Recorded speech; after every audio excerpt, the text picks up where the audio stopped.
The role of classification societies in ensuring compliance. Classification society plays a vital role for verifying that the ship comply with international safety and environment regulation. By providing a plan approval, surveys, and oversight, they help ensure vessels operate safely and sustainability, ensuring the ship's safety and environmental protection. Plan approval. Classification societies review and approve ship design plans to confirm they meet safety and environmental standards. Surveys. Regular surveys and audits assess the vessel condition and operational process, identifying and addressing any deficiencies. Regulatory oversight and compliance verification. Regulatory expertise. Classification societies have deep knowledge of international maritime regulations and can advise on compliance requirements.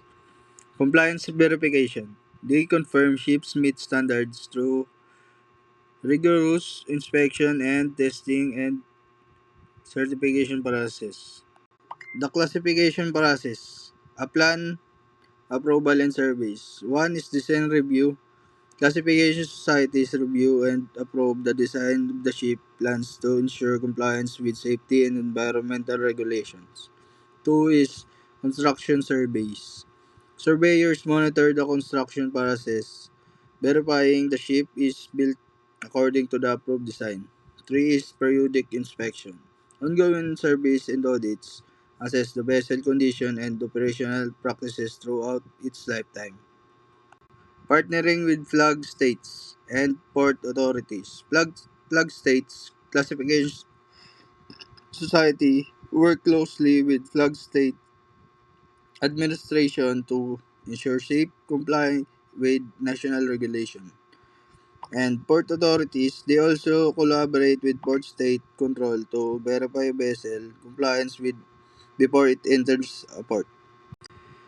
Continuous improvement and future challenges. Emerging technologies. Classification societies adapt their process to address new vessel designs and alternative fuels. And lastly, environmental regulation. They plan a key role in helping the maritime industry meet increasingly stringent sustainability requirements.